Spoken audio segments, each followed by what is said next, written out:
So, presumably before starting this, I have recorded some sort of intro like a professional broadcaster, or I've not because I decided that actually I couldn't be bothered. Regardless, here is the first video I'm going to do where I go and look at some photos I've taken and have a look at them again and re-edit them, or don't re-edit them, just talk about what I did because maybe some people find that interesting. I can't imagine why we would, but what else am I going to do? That was also me taking a drink, which was also super professional in an audio medium, even though this isn't fully just audio, is it? Anyway, that was a lovely bit of Kraken and Diet Coke. If they would like to sponsor me in the future, that would be great because it would save me so much money. Anyway, this image that I have here is of While She Sleeps, guitar player Matt Welsh, from when they played at SWG3 on the 27th of February 2019. This image is kind of what inspired me to do these things because it came up in my memories and I went, oh yeah, I really like that photo that I'd forgotten that I'd taken. Actually, somebody would be interested in it because remember it took quite a lot of editing to get to what you see here. It was shot on the Canon EOS R, which is great no matter what people tell you when they're moaning about specs on the internet. It's easily the best camera I've ever used. Shot this at ISO 5000, which is pretty high, but the EOS R deals with it absolutely no bother. Shot the 50mm from Sigma, the 1.4 art, which is the best. Why anybody would not buy a Sigma art lens is beyond me. f2.8, so it's reasonably open. I actually probably now would shoot this a bit more open because I like that, but at this point I'll still stick to 2.8, and it's shot at 1/400th of a second. In retrospect, I probably could have gone a bit faster on this, but I didn't. So this is what I went with in the end. I think it's quite cool. This is the original RAW file, which also looks nothing like that and shows you what my actual photography inside the camera looks like, which is not that great. So I'm just going to do a bit of a live edit on this now and talk through what I'm doing. So the first thing I always do is I switch the colour profile to portrait because it makes things a bit flatter colour wise and easier for me to deal with, and I like that. I also then immediately go to the tone curve and go to medium contrast because the more contrast the better. So you need, I think you need at least medium at all times, because if there's no contrast then what even is the point in your photograph. I'll then go to enable lens correction because lenses are weird and there's always a wee kind of odd things. This one as well, quite obviously it's not straight. I could blame the fact that when I'm doing this kind of thing I only get the first 3 songs to shoot, so timing's a bit of an issue and there's lots of us in the pit. But the reality is I'm just not very good at getting things straight, so I would then immediately hit level on here. You see, this leaves me with a bit of extra space that I don't want when it's actual level, so then I would crop in not a huge amount on this because of the size of it being portrait, just so there's no white lines, and subject is pretty much in the middle, so that will do me. I like having a bit of extra foreground like there is down here as well because that gives the whole thing a bit of sense of scale and perspective.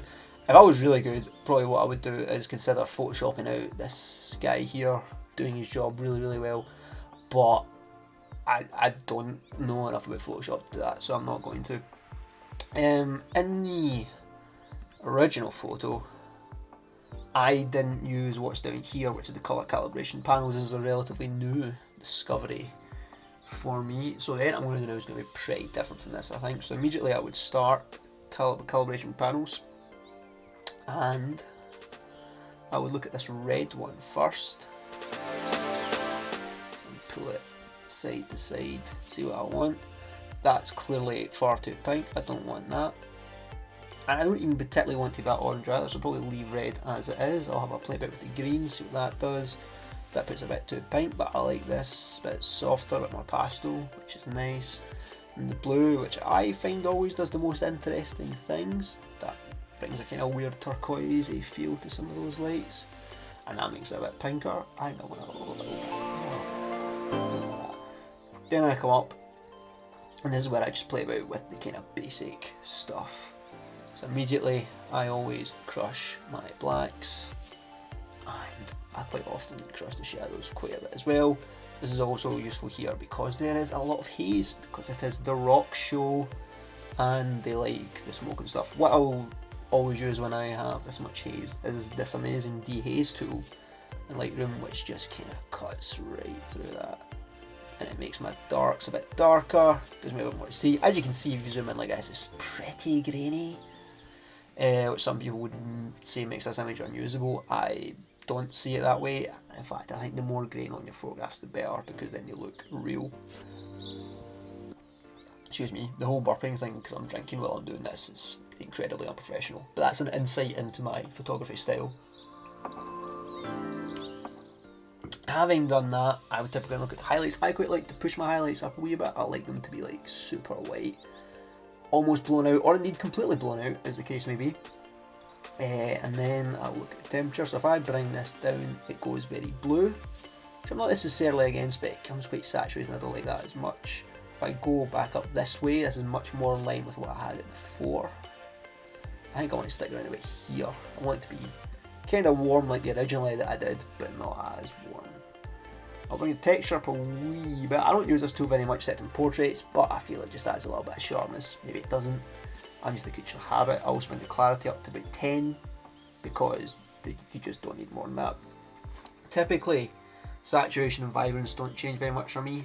15 on saturation, minus 15 on vibrance, and minus 15 on saturation because I quite like my images to be quite desaturated, soft. Not as much as some people, but I like having the vibrance up as well. I don't like bringing the vibrance down too much because that, I think, just washes things out a bit too much, so I'll go back to about 15 for that. Might be see I like strong contrast in this. I actually do. Let's keep more contrast, that's great. Let's even add a little bit more up here. Have enough. Exposure wise, I would probably underexpose this a little touch more to get a bit more drama out of the shadows and the blacks, but actually by and large this was more or less where I wanted it to be exposure wise, apart from the fact I probably should have had a bit of a faster shutter speed to freeze the action a bit sharper, but I didn't, so it's just not particularly good. I would then look at the HSL colour panel, which I only really discovered about 2 years ago, which also changed my life because it allows me to control hues. So I think I want to make this a bit redder and take that red a bit more towards the orange. And again, play out the orange a bit as well. I want to actually make the orange a little bit redder as well, a bit darker. There's not much else I want to play with in here, I don't think. Yellow doesn't really have much of an effect, so we'll let that be. I would then pull the saturation down a little bit, which I find really helps deal with the red lights that bands like so much. Because red does look cool, so bands should use it. Because their job is not to provide me a good environment to photograph them, it's to put on a sick show. Red looks sick. So I quite like this. It's red, but it's not like burning hot red in the same way as it would be if it was quite saturated. There. Now bring the red up a wee bit, make it a wee bit brighter just so you can see a wee touch more of the image. And with the orange as well. Actually, I'm going to bring the orange down a wee bit just because it gives me a bit more detail. That's that noise in here is obviously the fan, my MacBook, as it works incredibly hard to try and keep up with my mediocre workflow. Saturation wise, I'm actually going to add a little bit of orange, which is unusual because typically I don't really add much colour. Although having said that, I add orange a lot if I'm taking photographs of ginger people because, let's face it, being ginger's cool, right? I'm obviously proof that that is the case. I then come down here and I mask my image out because typically shooting at high ISOs would be quite noisy, so when I want to sharpen up just a bit, or quite a lot actually is the case often, so I'm kidding myself, I want to mask it so that I'm only really sharpening up my subject. I tend to hit that around about 65 and then leave the rest as is.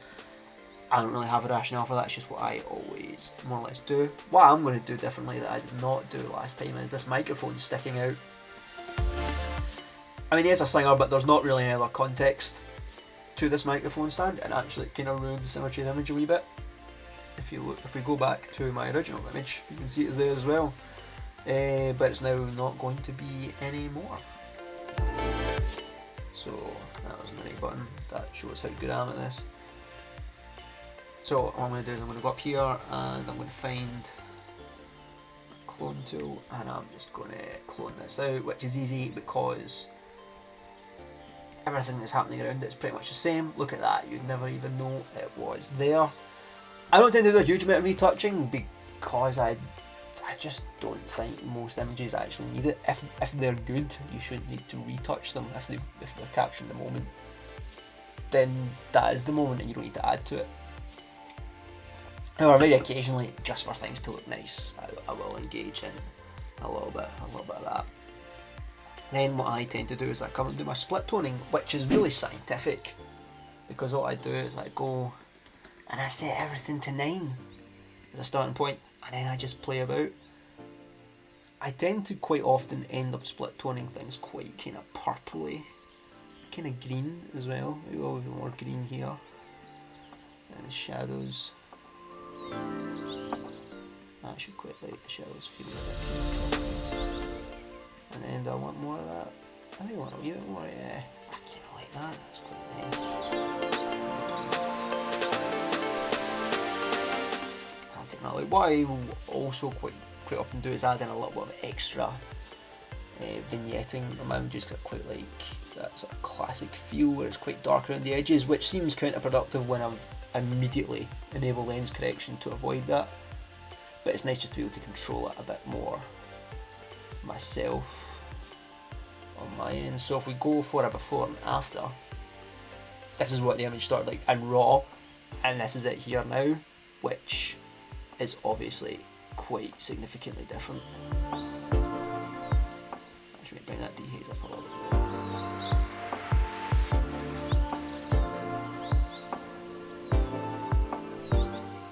So RAW is obviously what saves photographers all the time, particularly in gig environments where I maybe have 9 minutes to get as many photographs as a band as I can possibly get. So the ability to know that if I get my settings kind of in the ballpark and don't even get the image straight, that I can do stuff to bring it back. What I'm actually going to do is I feel there's maybe a bit too much empty space in this, so I'm going to actually crop a little bit more. Lots of photographers are like, I don't really like cropping, I've not got it right. I crop all the time. Part of that's because I don't have a very efficient shooting method. I shoot only with prime lenses and there's a limited reach. The longest length I have is 85, so sometimes being able to crop down is really useful for me. But if you have longer lenses, you should probably just use them and not do what I do. In fact, most people probably should not do what I do. So I think I am pretty much happy with this, although that's quite nice now that I've cooled it down a little bit and things are a bit more purple.